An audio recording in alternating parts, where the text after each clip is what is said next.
Yo, what is going on, guys? Here, my name is xBuzzerman, and today I got for you 3 insane new ways to farm in Clash of Clans. These are some odd farming strategies, and then these are also some reconstructions of our old typical farming strategies. With the new update, loot has been at a scarcity, and there have to be new ways to actually get your own loot.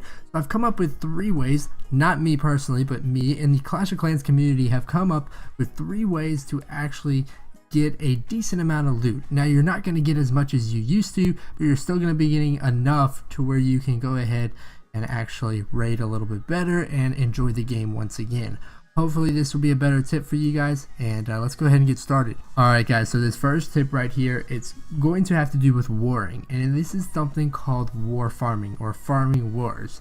And this is it's a very controversial type of farming, but it can yield a lot of benefits. Some people like it and some people don't.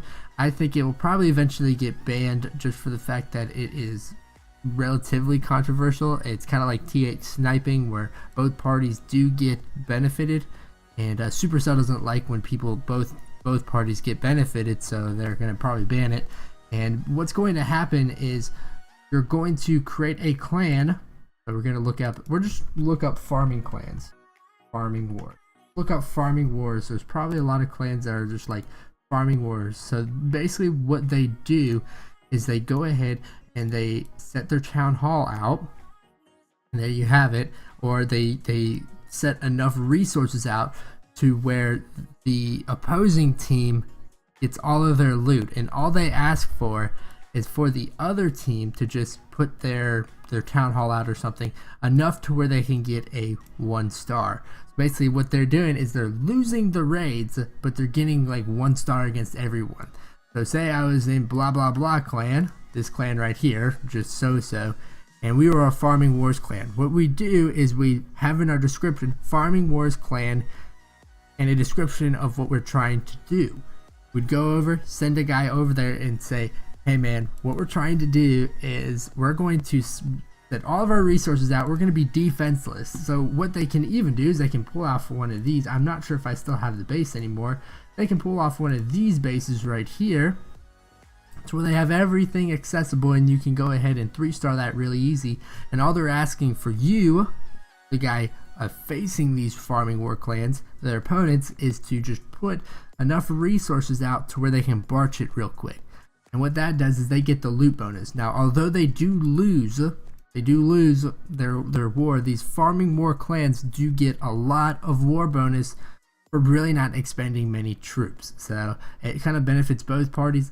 The team they're playing gets an automatic win, and then they also get the loot that they want. For the next tip, this doesn't have everything to do with farming in general, farming attacking, but it talks about farming defensively wise.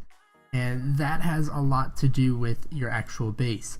Now, the bases are going to be a lot different. They're no longer having a town hall on the outside. 1, because it's very valuable, holds a lot of loot, and 2, it just doesn't have any benefit for people sniping it. But what the new thing is people barching about 30% and getting that 12-hour shield. What you're going to want to do to get this shield, or for you to get this shield, is put everything out that's unnecessary. Things such as your storages, your barracks. Let's keep looking. I think that's it. Your storages, your barracks, your laboratories, your army camps, builders huts, things like that need to go. They do not need to be within the base. What you have to do is you have to structure a base around that to where you have none of these.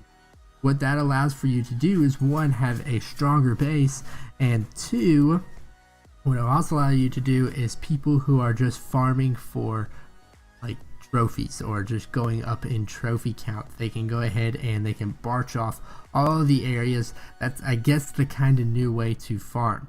So if you have a lot of collectors, collectors barracks, laboratories, spell factories, things like that in your actual base, you're going to want to go ahead and find a new base.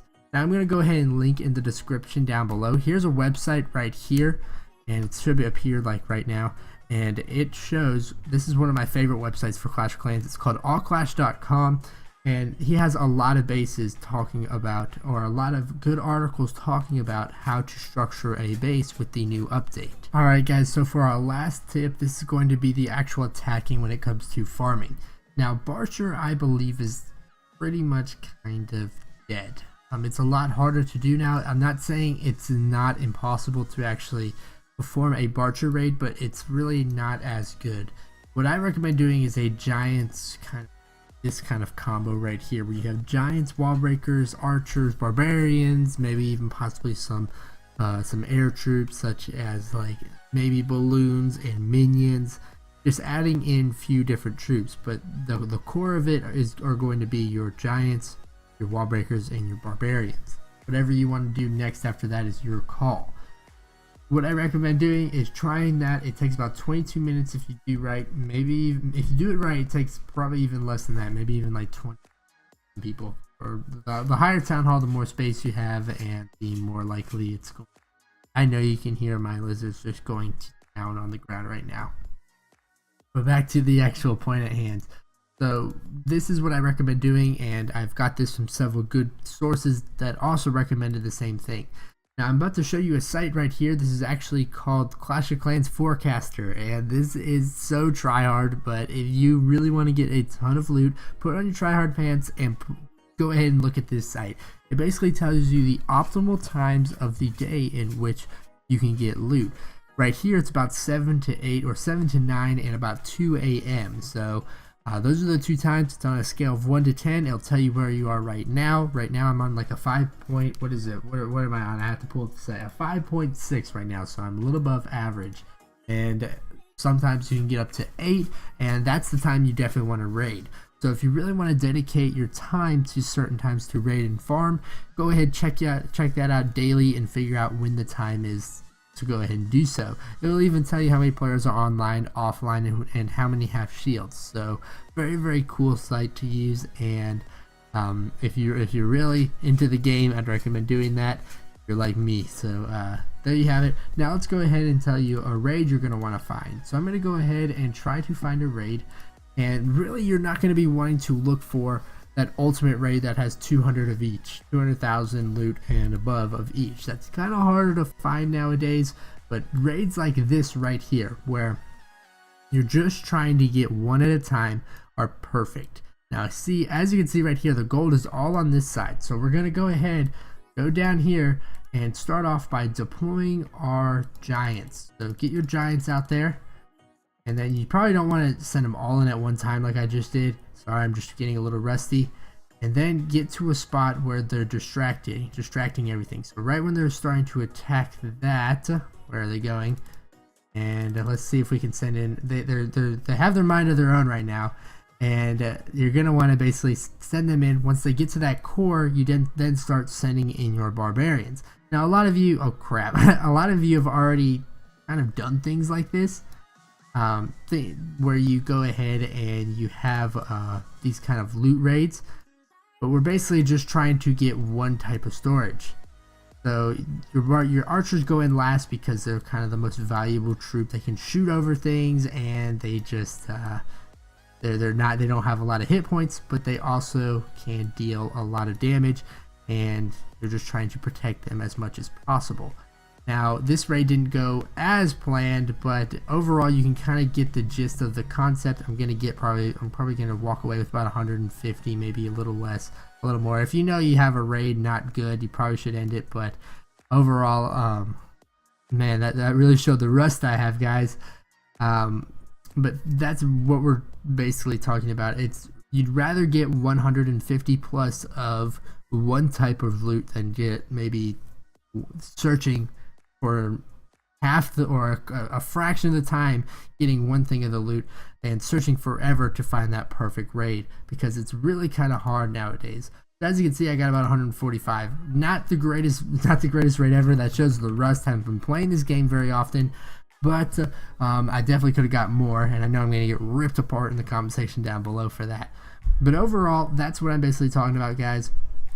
Go ahead, find the perfect time to raid. Use that perfect strategy in which you believe so, and then go ahead and raid for specific types of loot. That's how you farm nowadays. Hopefully you guys got something good out of this. I hope you really enjoyed this video. I know I haven't been doing many of these tip kind of playthroughs, and I think I finally hit the mark on this one. So hopefully like this video up if this really did help you, and if you have any more suggestions, please put in the comment section down below. Don't comment down below saying farming is dead, F Clash of Clans 2015, something like that. And I get that a lot, but hopefully you guys do understand. I'll see you guys next time. Thanks for watching, and later.